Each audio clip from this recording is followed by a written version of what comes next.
कर्नाटक का चुनाव बहुत दिलचस्प हो रहा है। 10 मई को मतदान होना है और 13 मई को मतगणना हो जाएगी। इससे पहले सूबे में सियासत बहुत तेज़ है, समीकरण भी बड़ी तेज़ी से बदल रहे हैं। टिकट बंटवारे को लेकर राजनीतिक दलों की उठापटक आप देख ही रहे हैं। टिकट नहीं मिल रहा है तो नई राह तलाश रहे हैं, बगावत हो रही है, बड़े झटके लग रहे हैं। जैसे बीजेपी को बड़ा झटका जगदीश शेट्टार के तौर पर लगा है। जिन्हें टिकट मिल गया वो चुनाव की तैयारियों में जुट गए हैं। पिछले कुछ दिनों की गतिविधियों पर नजर डालें तो इस बीच कई बड़े उलटफेर हुए हैं। वहीं कांग्रेस और बीजेपी कई बड़े वादों के साथ चुनावी मैदान में उतरी है। तो ऐसे में आइए हम आपको बताते हैं कि कर्नाटक चुनाव के लिए बीजेपी कांग्रेस के मैनिफेस्टो क्या हो सकते हैं।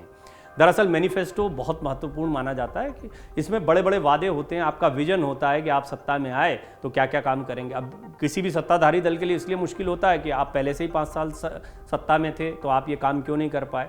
तो जो योजनाएं होती हैं, जो काम किए जाते हैं, उनको ज़्यादा गिनाया जाता है, उनको बढ़ाने की बात की जाती है। जो विपक्ष के दल होते हैं वो लोक लुभावन कई वादे करते हैं, ऐसे वादे करते हैं जिनसे कि जनता जो है उनकी तरफ आकर्षित हो। और बार बार राहुल गांधी अपनी हर सभा में कह रहे हैं कि हम सरकार बनते ही वादे पूरे कर। वादे क्या क्या हैं, ये संभावित मैनिफेस्टो क्या हो सकता है, ये इस रिपोर्ट में आपको मैं बताता हूँ। सबसे पहले बात कांग्रेस की। कांग्रेस ने दावा किया है कि राज्य में उनकी सरकार बनने के बाद कांग्रेस बेरोजगार युवाओं और महिलाओं की मदद करेगी। कांग्रेस ने कई लुभावने वादे किए हैं। कांग्रेस ने रोजगार, बिजली, पानी, किसानों और गरीबों को आर्थिक मदद देने जैसे बड़े वादे किए हैं।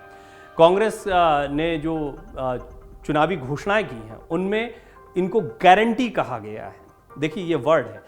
हिमाचल प्रदेश का चुनाव में भी कांग्रेस ने अपने चुनाव प्रचार के दौरान वादों पर बहुत फोकस किया था। उसमें ओल्ड पेंशन का मुद्दा बहुत बड़ा मुद्दा था। कहा जाता है कि ये मुद्दा जो है सबसे बड़ा मुद्दा रहा। अब यहाँ पर जो वादे किए जा रहे हैं उसमें कांग्रेस को बार बार कहना पड़ रहा है कि सरकार बनते ही पूरा करेंगे। गारंटी कह रहे हैं इसको। गारंटी कहने का मतलब ही है कि वो ये जताना चाहते हैं कि हम जैसे अगर आप हमको सत्ता में ले आते तो ये काम कर देंगे। तो काम कौन से बताए जा रहे हैं वो जानना जरूरी है कि क्या कर्नाटक की जनता उन कामों का इंतजार कर रही है। जैसे गृह ज्योति के तहत हर महीने 200 यूनिट मुफ्त बिजली दी जाएगी। तो ये मुफ्त बिजली जो है दिल्ली में बड़ा चला है मामला। पंजाब में भी कहते हैं कि इसका बड़ा असर देखने को मिला है।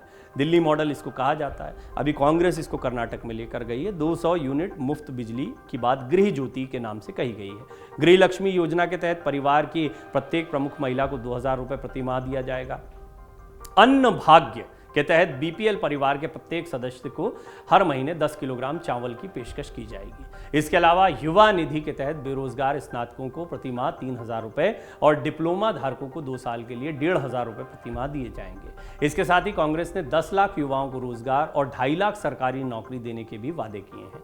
राहुल गांधी ने भी बीते दिनों कर्नाटक में एक रैली को संबोधित करते हुए कहा था कि उनकी पार्टी कर्नाटक में आगामी विधानसभा चुनाव में सत्ता में यदि आएगी और नई सरकार अपने चुनावी वादों को मंत्रिमंडल की पहली बैठक में ही औपचारिक रूप से मंजूरी देगी। इसके साथ ही उन्होंने कर्नाटक के कांग्रेस नेताओं से पूरे देश में एक संदेश भेजने के लिए कहा, यदि प्रधानमंत्री नरेंद्र मोदी अदानी को हजारों करोड़ रुपए दे सकते हैं तो हम गरीबों और महिलाओं को पैसे कैसे दे सकते हैं। ये कांग्रेस के वादे हैं। और कांग्रेस का एक दावा भी है, सरकार बनने के बाद हम अल्पसंख्यकों के हितों की रक्षा करेंगे। डीके शिव कुमार ने कहा था सत्ता में आने के बाद 4% आरक्षण को बहाल करने का हम वादा करते हैं। ये 4% का आरक्षण वही है जिसको अभी सरकार ने खत्म कर दिया है, यानी बीजेपी की सरकार ने खत्म कर दिया।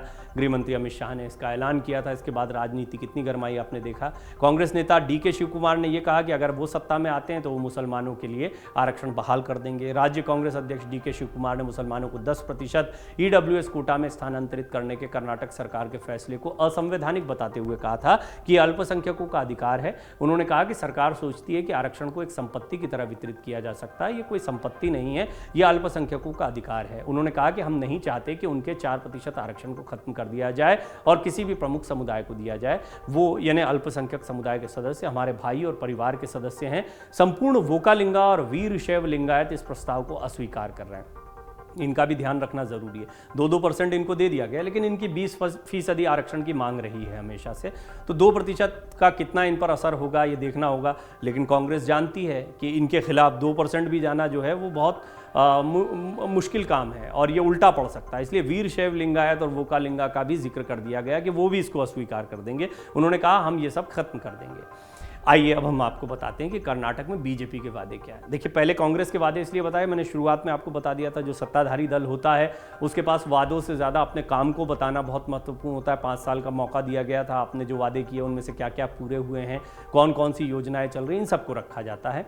अब अभी बीजेपी के पास जो सबसे बड़ा दांव है वो मुस्लिम आरक्षण वाला दांव चला गया। क्यों? क्योंकि हिंदुत्व का मुद्दा चल सकता है। हिंदुत्व के दांव पर क्या बीजेपी चुनाव जीतेगी, बड़ा सवाल है। मुस्लिमों का आरक्षण खत्म किया गया। कर्नाटक में बीजेपी सरकार ने विधानसभा चुनाव से पहले चौंकाने वाला फैसला लेते हुए मुस्लिमों के लिए नौकरियों और शिक्षा में दिए जाने वाले 4% के आरक्षण को खत्म किया है और इस आरक्षण के हिस्से को कर्नाटक के 2 बड़े समुदायों लिंगायत और वोकालिंगा में बांट दिया गया है।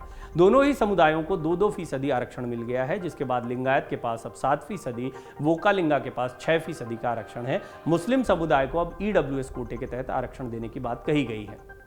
बीजेपी लिंगायत और वोकालिंगा को लेकर बड़ा ऐलान भी कर सकती है, ये भी माना जा रहा है। कर्नाटक में इन दोनों समुदायों को रिझाने की कोशिश हर राजनीतिक दल करता है। कर्नाटक में इन दोनों समुदायों की, यानी कि वोकालिंगा और लिंगायत समुदाय की हिस्सेदारी क्रमशः 14 से 16% और 10 से 11% है। पिछले चुनाव में इन दोनों समुदायों से आने वाले विधायकों की संख्या कुल सीटों की आधी थी, यानी कुल 224 सीटों में से आधी सीटें समुदाय से थी। वहीं अगर मुस्लिम समुदाय की बात करें तो ये कर्नाटक की कुल आबादी के 13% हैं। चुनाव में करीब 40 सीटों पर ये समुदाय जो है दबदबा रखता है, यानी मुस्लिम मतदाता डिसिसिव होते हैं। हालांकि बीजेपी ने लिंगायत वोकालिंगा को रिझाने के लिए समुदाय का आरक्षण खत्म किया है। इसे हिंदुत्व वाले एंगल से भी देखा जा रहा है। खास बात यह है कि बीजेपी ने टिकट बंटवारे में भी मुस्लिम समुदाय की हिस्सेदारी लगभग खत्म कर दी है। आंतरिक आरक्षण का मुद्दा, यह भी एक बड़ा मुद्दा है जिसको बीजेपी अपनी तरफ से बड़े दांव के तौर पर खेल सकती है। मैं संभावित आपको बता रहा हूं कि कौन सी चीजें हैं जो बीजेपी के लिए बड़े मुद्दे हैं या वादे हैं।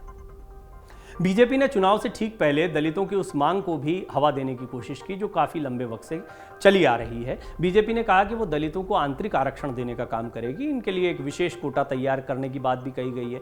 बम्बई सरकार ने उत्पीड़न की सबसे ज़्यादा मार झेलने वाले सबसे छोटी जातियों के लिए ये दांव चलाया जो पार्टी को चुनाव में फ़ायदा पहुँचा सकता है। हालांकि वादे बहुत सारे हैं। योजनाओं की जहाँ तक बात है तो बहुत सारी केंद्र की योजनाएं चल रही हैं, उज्ज्वला से लेकर जो राशन बांटा गया से लेकर बहुत सारी चीज़ें हैं जिनको बीजेपी हमेशा रखती रही है। सत्ता में थे इसलिए योजनाएं पहले से चली आ रही हैं। उन योजनाओं को और बढ़ाकर या और कंटिन्यू करके बीजेपी अपने मैनिफेस्टो को तैयार कर सकती है। तो संभावित चीज़ें हैं जो इन दोनों ही पार्टियों के मैनिफेस्टो में दिखाई पड़ सकती हैं। ये वो वादे हैं, ये वो बड़े वादे हैं जिनके दम पर दोनों बड़ी पार्टियां अपने अपने चुनाव लड़ रही हैं। मन से उजाला कर चले, मन से उजाला कर चले, एक अमर उजाला कर चले।